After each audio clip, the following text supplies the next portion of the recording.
We're here today with the man behind most of your favorite fashion shows, the PR extraordinaire, the liaison between designers and like the media machine. If you haven't heard of Lucien Pagès and you work in fashion, you're probably lying. Thank you. How are you, Lucien? I'm good. I'm happy to start the day with you. Nice. I'm very happy to start the day with you as well. On this beautiful couch. Oh no, very. Tell me the story about the couch. This couch is very special because it belonged to Hubert de Givenchy. And I bought it to the auction they done with his furniture.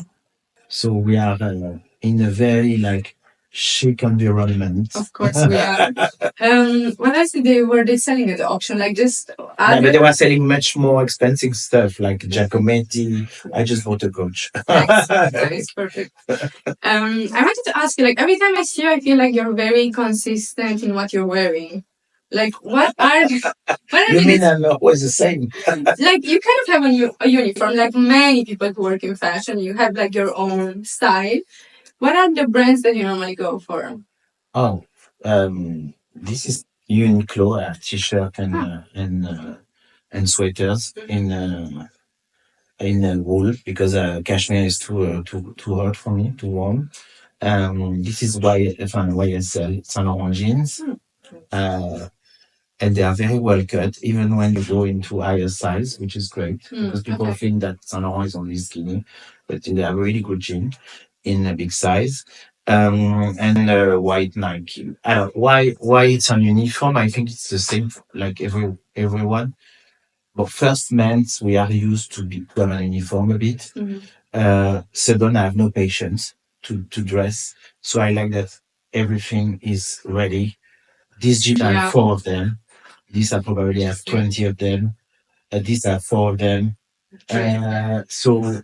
Is this like everything is already there, right? Yes, and when I do because I do suitcase last week, I done 3 suitcase. Okay.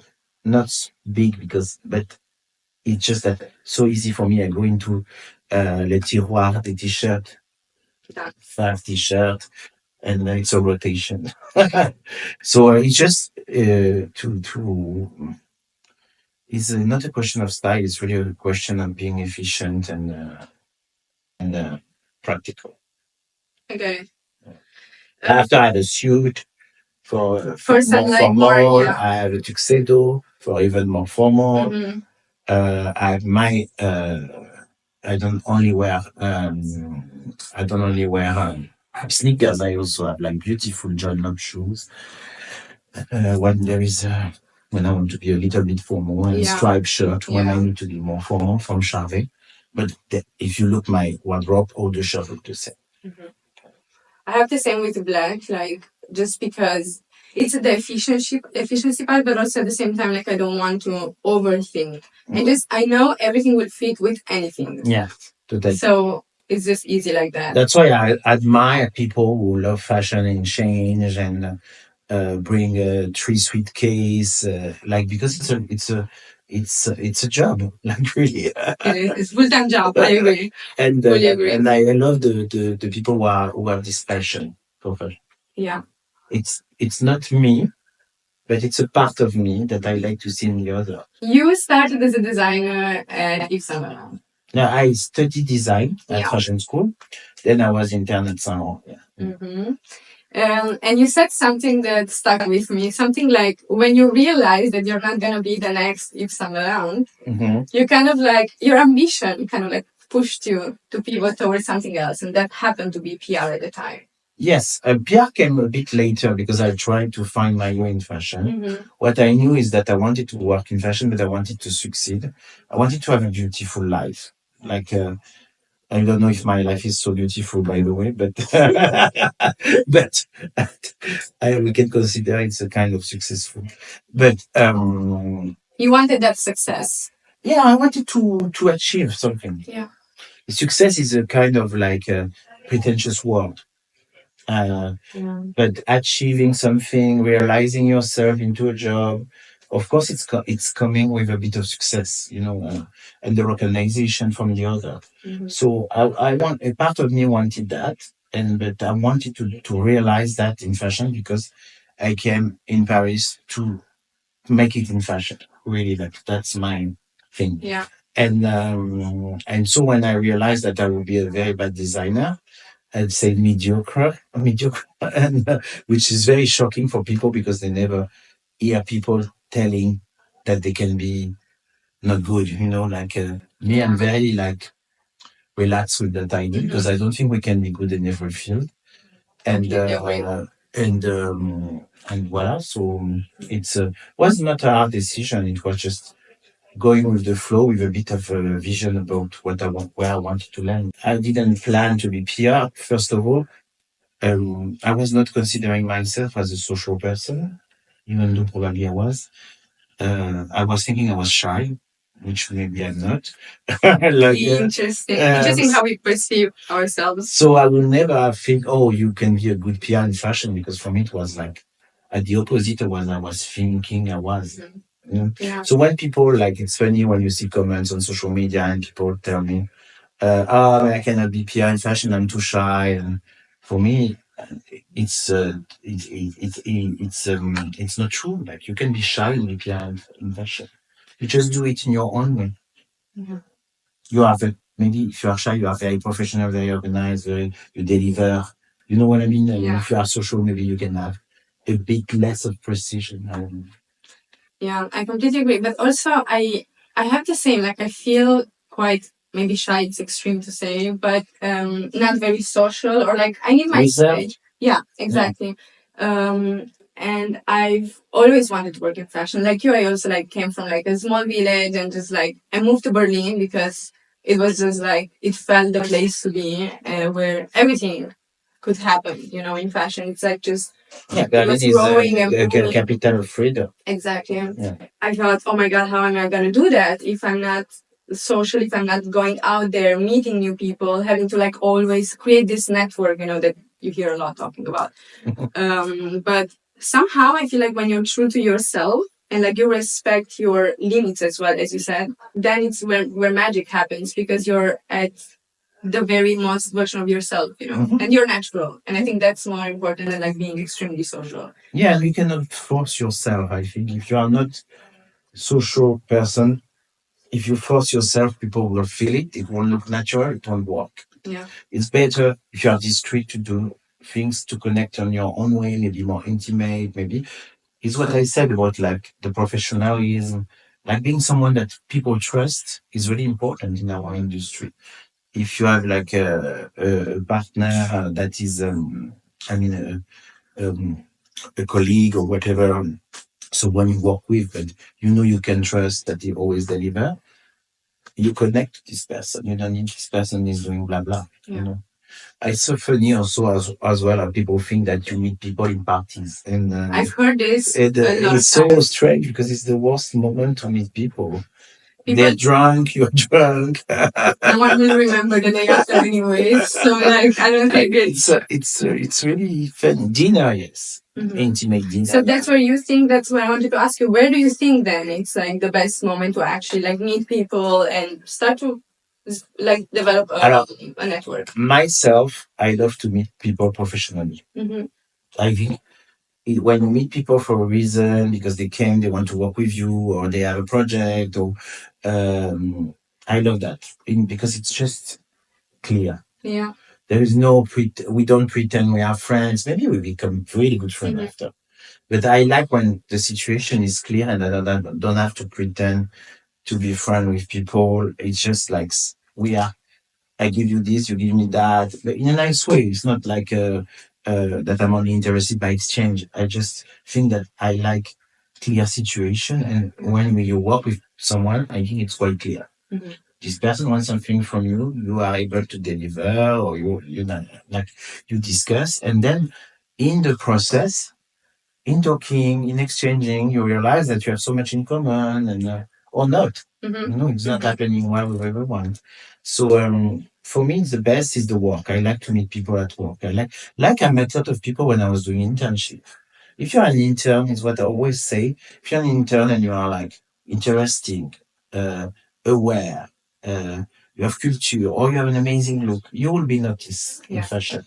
Yeah. There is no reason that we notice the intern. Like we see. the one that are passionate, the one that don't work, the one, so in fashion, the personality is very, very important. The character. Yeah. So if you are a character, well, you can be saying, I don't want people who feel like, oh, I have to be extravagant to be noticed. It's not that. It's not about the extravagance. It can be extravagant, but it's not only about extravagance. It's about what you have to say, did you watch this documentary? Did you like what you can share with us? And then we see us, this person is interesting, Yeah. And it's a high that you can put on someone is the same that people put it on me. And that's why I'm very grateful because those people look at me at a moment where I was not important. And I want to do the same for people because for like the younger generation. Yeah, because people give me my chance. I want to give back because I was really lucky. You can say, "Oh, no, you're not lucky." People hate when you say lucky. Me, I love lucky. No, yeah. They say, "No, you're not. You are not lucky. You work hard." Yes, I work hard, and I'm still working hard. But at some point, I was lucky because I met the good people. Mm-hmm. So I want to be the lucky star of people as well. Yeah.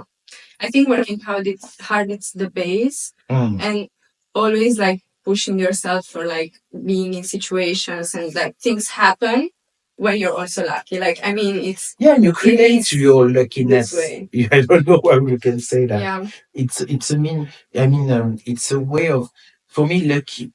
People think when I'm saying lucky is by chance or is I was not proactive. No, for me it's a beautiful way of saying thank you. I was lucky. You know what I mean? Yeah, I know exactly what you mean. It's not like, we all know that we work hard to get there. Like there is no secret.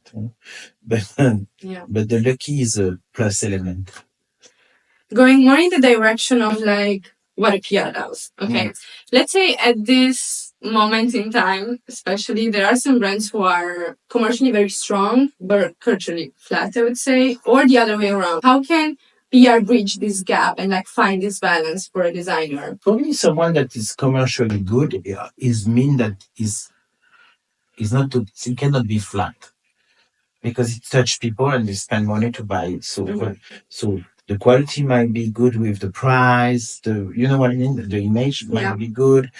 Maybe it doesn't have so much meeting, but it's efficient and it touch people. So I'm not despising people who are commercial. Sometimes it's just I'm not interested myself, but I respect that they have a market. Yeah. And as well, sometimes like people who don't never sell a clothes but are very inspiring, it's a problem. Yeah. Because we do clothes, so people has to buy it. They have to buy it. You need a bit of reality. So it's I would not blame one or the other. I think it's more challenging to to connect and to be creative, aspirational, but also commercial. Of course, we ask a lot to the people, to the designer, to the design team, and there is way of doing that. It's just like opening the door in both sides. I mean, someone that is very creative and is not super product focused could totally develop his idea into something more commercial without too many compromise. It's the way it's fashion. Like people has to, well, as I said, has to wear them. And as well, when you are doing a good product, you can really elevate your image and work with talents and use the money you're making with your good product to be aspirational in communication. Because you won't change totally the product because they are working. But as well, when it's too commercial and there is no aspirational side, it can go down quickly. There's a lot of brands that are very efficient for a while, but they don't last. But people maybe don't care. They are not made to last. Right? Yeah. The most avant-garde brand that you maybe like work with is Sakai. Like that, it's more like this niche brand, more specific designs, more avant-garde cuts. But then you kind of like made it more commercial. I would not say that. I think for me, when I think about Sakai, I don't think about avant-garde. I think the Shitose Abe, the designer, she really one of the people recently that created true style.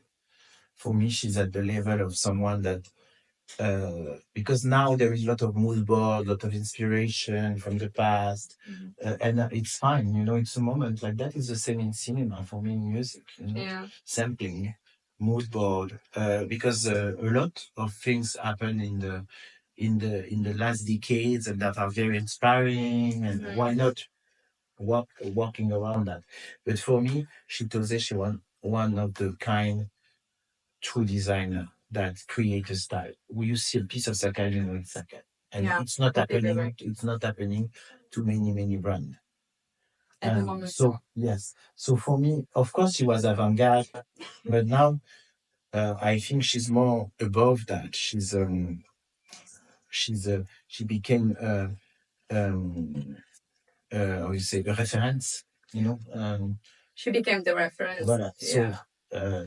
But she's always like to, of course, stay avant-garde and question mark her style, her work. So in this sense, yes. But I think now with the time and the experience and the success, she won the reference award. She's so I would put her higher than just an avant-garde designer. Yeah. You know what I mean? Anyway. Why Because not? Yeah. I think I see your point of view now. Yeah. But I probably it's great to stay avant-garde all your life. It's I'm not sure because the question is how much avant-garde brands sell. A lot of them are closing down at the moment. Let's say like a Carol Christian-Paul, for example, it's a designer that's extremely talented, extremely experimental. But then at the same time, I don't think that the business can be like commercially viable without really distributing your product and talking about sales, Yeah, absolutely. Or you do a bit like Iris Von Harpen. She done a lot of clothes for private client and art collector and museum. Yeah. So she find a way of like developing a business in a different. In a different way. It's a very beautiful example. Yeah. Yeah. For me, so everything can exist, and you just have to find your niche, your place that is making you sustainable in economically, because you cannot go on spending money. Of course. Fashion costs a lot of money. People don't realize how much it costs to have a brand, to develop your patron, to produce to buy the fabric, to deliver on time, resources. Like it's really when people tell me, "Oh, I will start my own brand," I'm like, they never understand the amount of money they will have to put in a brand. Even if they do very rigorous, not spending too much money, still it's a lot of money. This is actually something that I also wanted to ask you. Like, do you think what fashion brand is missing on the market at the moment, if there's any? I don't think it's missing something. Yeah. Here you go. No, it's true. It's why when people tell me why you take what's is making which reason make you choose a brand or not to represent. For me, the first one is the if it's the uniqueness, if the story, the thing, because as I always say, there is too many brands on the market. We don't need any more brands. So if someone is creating a brand, it has to be very substantial, very unique, because we don't need it. If it's another fake Balenciaga, I know. We had enough. So and also I want to see what's next. Like if you take this example of this aesthetic of Demna at Balenciaga that was at Vetements before, like I want the new Demna. I don't want the fake copy of Demna. I want someone that will bring a new aesthetic. So who is right now on the market like that?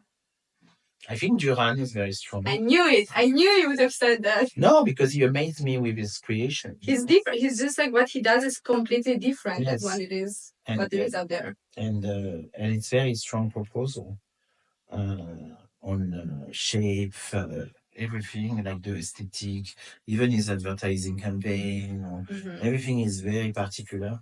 Yeah. So for me, he has his place. And also, I don't know if he's the new Demna. I don't know. yeah. We will see. He's coming, he's starting at Jean Paul Gaultier. We'll be very curious to see. So excited. Yeah. And I can really see it. Like, I think it's a very interesting new era. Yeah. I've seen it also at Dover Street, so I tried on some stuff because I always think like, how am I gonna wear that? You know, like I'm tiny, I don't know. But then I was at Dover Street, I was curious. I'm like, okay, let's just like try on some stuff. It actually fits well. Like I was surprised, and also like where he places this like fake parts, you know, like I don't know how to call it, but like it's just so good. And even for shorter people like me, I didn't expect that. Yeah, it really fit well. I felt really good. I think the people forget that Duran is not a young designer. You know, he work a lot, so he knows what is a clothes. That's why you see when you see his show, the clothes are really well made. Okay, let's talk about social media. Like social media and fashion, I feel like there's these two little monsters that like walk hand in hand and like they just found each other. They feed themselves. Yeah, like a lot of industries have had success through social media, but specifically fashion. So I'm curious to know if social media made your job easier or harder. It make it more intense. I Okay, will not. here you go. Because he added several layering of work, attention. A new kind of media, if you want. Yeah, of like course. Also Of course. within Everyone is a media. Yeah. Now, every voice matter. Yeah. Even with few followers. So it's he added an extra work and dedication to this subject. Yeah. So by the way it's also an extraordinary chance for people to communicate directly, to be more well known. Like young designer now, they can succeed without the PR. They can be on social media, have an amazing content, and then can they really though? On a long at term. the beginning. Yeah. Then you need someone to organize and to see together with you the vision. I agree. Yeah. So to be more strategic on where you go. But at the beginning, you can really break the news with your social media. And it's what we expect a bit. Now, when we see a brand, we check if it's a bit vibrant on social media. Here you go. Because we need to feed the community. You know, and I'm not saying that it's it's the main point, but it's a discussion each time. Oh, I don't have enough follower, I'm not busy on Instagram, what I do with TikTok. So it's really a part of the discussion, of course, because it's a main source of information, is your phone. And also of sales, like you can sell through social media, so it's great to be there, but as a designer, you also have to be a content. As everything, by the way, right now, you have to be also a content creator. You have to put your work out there if you're like trying. Because it's a part of the job now. Because people what they see, as I said, it's by the phone. We are all with our phone. We live with our phone. We wake up with our phone. We check. This is interesting. When you do now, even like advertising campaign. Most of the advertising campaign that I promote, they are not going into magazine. They're just on social media, and if they are good, they are shared by other people. You know, it's viral that we are looking for, not powerful. The power is coming from the virality. Yeah. So, of course, it had changed everything, but it's not the only way. I think traditional press is very important because they can give the stamp, they have the authority. It's a mix, you know, because as I said, every voice matters. So someone say, "Oh, this collection is bad," blah, blah, fire the designer. But if you have an authority that's explaining the context compared to that, it's balancing, you know, because we cannot throw everyone through the door or the window each time, you know. Yeah. So it's good to have authority as well to balance that. So for me, I'm grateful that social media exists because it's really a strong tool for communication, and it's my job to raise awareness, to pass message. So I have tool that I didn't have before, But it's also, as you said, it's like a monster. You have to be very careful. We live with it. We have to be very careful about the news that are on it. You have to be. It's if you are, as I said, you destroy your name like that. It's done. The damage is done forever. You know. So it's we have all to be very very conscious about what we do there, because it's not. People think it's fun. I post this. I say that it stays, it's there, you know, and after they take off their post, the post was captured, done, whatever. People don't we shared it, it's gone. So it's we have to be, all of us, we have to be very, very careful. Yeah. Because it's it's not I would say um, it's not totally a joke. As it might feel sometimes. Yes. And it can be a joke, but if it's a joke, it's just light and fun and it stay there. When it starts to become more tricky, we have to be careful. Yeah. As a human being, you know, just. Also, and also for young like people, for young people who are, because I'm from a generation that didn't have internet, you know. So you know the difference. Yes, I used to learn, and so internet and then social media. So from I was not, I didn't born with it. You know what I mean? So I made a journey into it, which helped me to calibrate. That if you are born into it, it can be really damaging. You know, when we see that there is a lot of mental health issue, there is bullying, there is a lot of things that are coming from social media. That is not the fact of of the social media itself. You know what I mean? Is what you put in it. It's just a reflection of the mind of the people. It's not the social media itself. I honestly don't know how kids who are like 16 now and they're born right into this like mass use of the internet, how they're dealing with things. Like I'm just shocked, but I'm always super hopeful and like I love how technology evolves and how as human beings we are able to like integrate it in our lives and like take advantage of it as well. For example, let's say with ChatGPT, you know, like or AI, that's like first was like, okay, AI will take everyone's jobs. Yeah. And now it's like AI is helping me improve the quality of my work on an everyday basis. Yeah. For example, like I use it a lot to organize things. Like I'm such a bad organizer. How? Just I tell it what I need to do. Like if I'm writing a book, so like I need to write some amount. I need to dedicate some amount of time weekly, sometimes daily when the deadline comes closer to the thing. And it sends me reminders like don't forget. I never use it like this. I should. I use it more like a new Google. Like because it's look. Put me like a recipe for tonight's dinner. Or so when I have a meeting with someone and I don't know, I'm not so aware about the brand, then I get a very like precise thing about analysis of the brand. Yes, and it's very useful because it's like what I would have done before. I would have go into Google, Instagram, their website. Now I have the sense that I get everything just all together there. Yeah. So sure. It's very helpful in this sense for me. Of course, to correct my English or sensitive. I do the same for English. Like it's so good. But I always ask AI, like, do not put too many effect. Like, I want just you correct my English. Yes, I don't want that you look like AI because. That's asking so AI, don't look like AI. In general, I never ask, write me a letter to say sorry or whatever. I write what I want to say in my English. And then I say, can you just correct the mistake? But no effect. Yeah. Because I don't. Well, I don't want that to become a robot. Also, when someone sends me a text message in AI, I see it. So I don't want. I also see it on social media when someone uses it. Like if I see a caption, I can immediately smell this is written with AI. But sometimes, because we are very influenced, sometimes I start to speak like AI.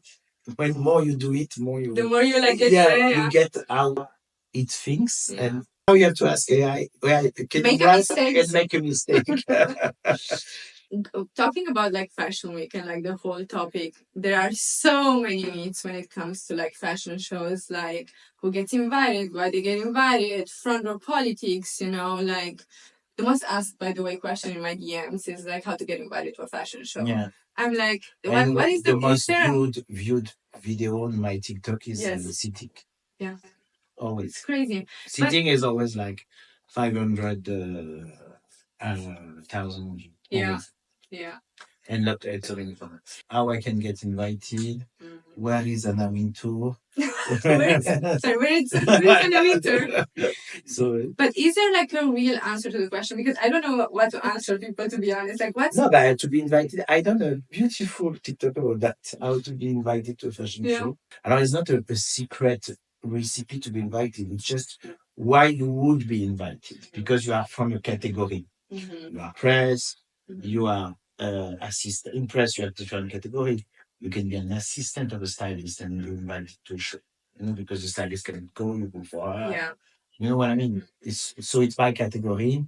Of course, social media, commentators, but also buyers. Also, you can attend the show in being a fashion authority, but you can also be a photographer, hair and makeup. Yeah. You know, person that is not inside the backstage, but all this category. Because what I'm saying always that the fashion show is the most exclusive event for free, because nobody paid to get a fashion show. If you arrive and you tell me, such a beautiful way of putting it, by the way. Is you come and you tell me I have 10K and you like find me a seat, I cannot. Yeah. Because you will arrive. And people at the door will say, no, you're not this person. Yeah. You cannot resell real invitation. What is happening right now is people come with fake invitation with name of famous people. No way. Yeah, from the industry. No, I can't believe these people are doing this. Yeah, because of social media, they know us. They know the industry. Yeah, they know who can be. And you can pick up people who are not, but not very well known. You know what I mean? So the security don't notice. You know, it is not like you don't take the seat of Anna Wintour, of course, but you can take the seat of Amelie Stanescu, for example. Jesus, don't give people ideas. No, but it's true. And with fake badge and everything, now we have like triple the security because there were so many issues.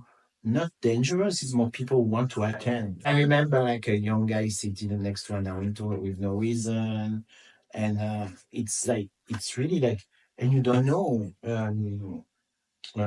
If you realize that late, you don't know if these people maybe is a +1 from the Vogue team or like what can you do? You can't like. It's very like different because when I work on a show, I don't know the whole. Because sometimes I work with other PR because some people do US, some people do UK, some people whatever. You know what I mean? Yeah. Like sometimes I do everything, but sometimes I don't do everything. So if I see something that is not right, sometimes it's not under my jurisdiction. You know? So the time. So it's normal that you wouldn't like obviously recognize every single person like in a show. Yes. Also when there is like, because in every show there is friend and family of the designer of the brand. That I don't know physically. And also buyers, I know the top buyers, but I don't know all the person from every department store, boutique. So there is category where it can happen that I don't know who they are. You know? But so it's important. I mean, to attend the fashion show, it's important to be.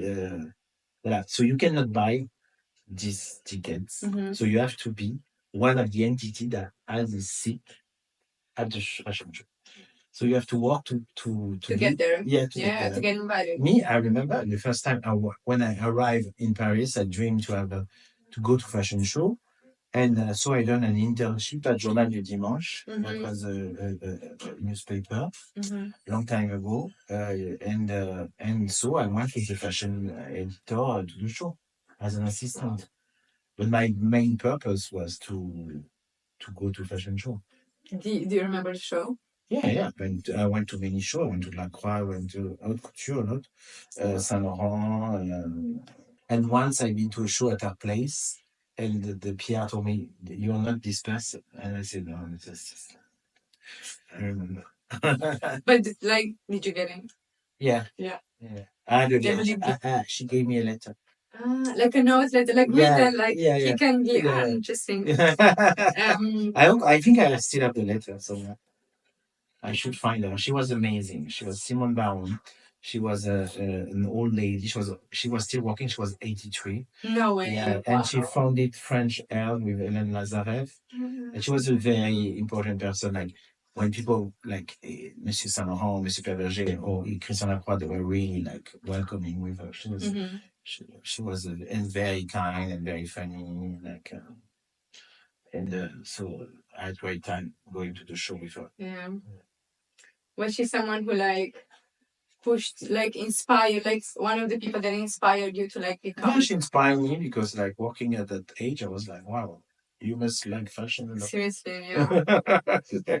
And she was still doing, it was a big thing, the preview, the old school preview, like Women's Wear Daily, John Fairchild was doing, was going to the couture house, mostly for couture, and publishing the look of the show, the first look of the show the day before. Crazy. Crazy. And so they were always giving a kind of like normal look because they didn't want to unveil the whole collection or the team. Yeah. So it was a very old school way, like the preview. And so we went with our photographer to Christian Lacroix to do the preview.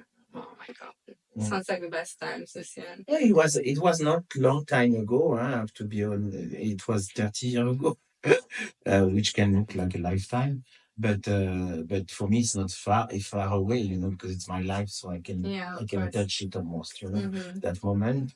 And it was really like the world has changed a lot. It was really the true couture, the old school way, as I said, like couture was really like a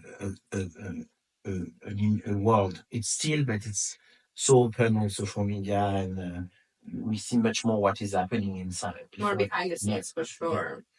Yeah. At that time, it was really like closed, and with a lot of hierarchy. That secrecy, do you think it was like, was it better with that secrecy or was it worse?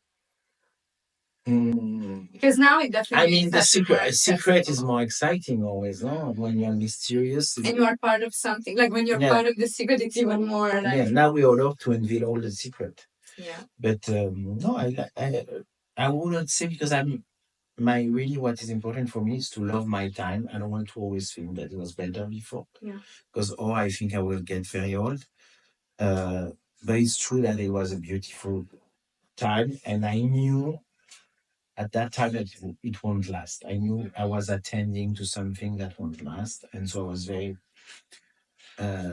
curious, precise. I was really like looking at what was happening, because I knew it was the end of the certain year. Which can be sad, and which is also the sense of life. Some things has to vanish, and they don't have to be always the same. Going back to PR, is PR blacklisting a thing, or is it like a myth? It's very rare. Or someone that behave badly on social media, but people has to realize that it's not our core. PR, we can advise, but if the brand doesn't want this person at the show, they don't want it. It's their show, it's not my show. I'm at service. So sometimes I say, no, be careful, because it can be even worse. But if they don't want, they don't want. So yeah, there is blacklisted people, but very, very few. It's rare, but it can happen. No, and also when people are not invited, they prefer to think that they are blacklisted than not important. Yeah. I love that. So it's better to say I'm blacklisted. It's more dramatic. It's more dramatic. Yeah. Sometimes we just sometimes people just forget them. It's even worse. I think I would rather be blacklisted. Blacklisted is a statement, is a position. Yeah. Should be proud. I'm attending like 50 show a season. Like, I'm like, why people want to be there so much? Yeah. Sometimes it's just, I don't know. Like, I love fashion, and I'm very, very like deeply in love with fashion. Like when the show starts, when the lights start, that moment, voilà, oh my the music, God, I love okay, so I get that you want to be there, but it's okay. It's a fashion show. You know? But it's true that if you want to go to see Beyonce, you can buy the ticket, even if it's expensive. I think that's the first thing, and the second is like, I also agree when you say there's a lot of like everyone wants to be everywhere. For me, I want to be part of the world of the designers that I'm like intrigued by, and I've been to some I've been to some shows in my life, and now I know the difference when I go to a show just to go to the show or when I go to the show because I'm really excited to be there. And I'm in the point where I have to filter out these things and I have to prioritize the brands that I'm actually like passionate about and I really want to be part of their world and like wear their clothes and stuff. And it made my life so much easier. But I get also someone who's trying to make it in the industry, trying to start a career at the beginning, just kind of like trying to be a little bit everywhere, you know. Yeah, but also you have to try many things to get in. Yeah. So it's better to not be too selective. Exactly, especially at the beginning. But I remember I always say as well, my first show was Rocco Barocco. Rocco Barocco? Yeah, What is that? No. It was an Italian band. But it sounds like showing in Paris, very tacky. I remember there was the music of UB40 for the show. God. And the fake Liz Taylor. Oh, no. Attending the second row. So we can even think she was a real Liz Taylor because she was second row. Exactly. We can't. So I really remember that moment, and I went to I wish I can tell. Oh, my first show was Comme des Garçons, 1993. I wish, yeah. Or Martin Margiela. Yeah. No, it was Rocco Barocco. Not like Rocco Barocco, but my first show was Christian Vinat, the Jonas friend. Of course, I know him. I was exactly, and I really, I didn't know about them, and then they invited me, and I then became someone who shops from because I really was so fascinated by like the cuts and stuff, and I felt so honored. I even had like a platform for my photographer. I thought, oh my God, like this is. But they were smart. You see, they bet on a good. Exactly. I didn't shop at Rocco Barocco. You didn't shop. They didn't convert you. Like the conversion didn't happen. So right now there's like a lot of discourse about a lot of the new creative directors, especially being white men. I don't know, like the perception is that not everyone is getting the same opportunities, let's put it this way. For example, women. Yeah, it's true. Yeah. What do you like? I mean, elaborate, please. No, but you can. I mean, it's quite clear. I had this discussion with a journalist, and it was really interesting because we were talking about. She told me some on a different perspective that I didn't have, and it's great when you discuss with people because they show you different views on the subject. And she told me. Because I was starting to say, yeah, it's starting with education. She said, no. Like, she stopped me because I was saying blah, blah, you know? Yeah. And she told me, no, the women who arrive, they arrive in position, they have, who don't arrive to position. There is a lot of women who are in studio, they are head of design. They're not like, they don't, they study. It's not starting with education because they done it and they have high position, but they never get the job. You know what I mean? The big job. Yeah. So, I know. So that was interesting because it changed my perception about the subject because it's true. And after I changed also my perception because for me, it was maybe the problem was that we are here too young designers sometimes. And maybe when those women arrive, maybe later, like Veronica at Calvin Klein, Louise Trotter, but she's in charge since a while, but now she got a good, really big job. But also, I think there is a crystallization of the gay guy in fashion. Yeah. I don't know if you can say that. Like you can definitely say there that. There is a Yves Saint Laurent syndrome, the young guy that arrived at 19, his name might Joe, and he's a pure genius. You know, there is this big epic fantasy about the grand couturier that read because we have this prejudice about what a woman designer should be. What, of course, she knows what woman wants. great. But as well, I think women designer can be amazing designer that change fashion, like Lucian Pagès, Philippe, Hugo. They are, and Gilles Sander, if you go there, they are the most influential design. Absolutely. And Of all times, like really. And they were women as well. When I had this interview, I was thinking about the legacy of women designer. Because except Coco Chanel, we don't celebrate so much the legacy. Maybe Schiaparelli.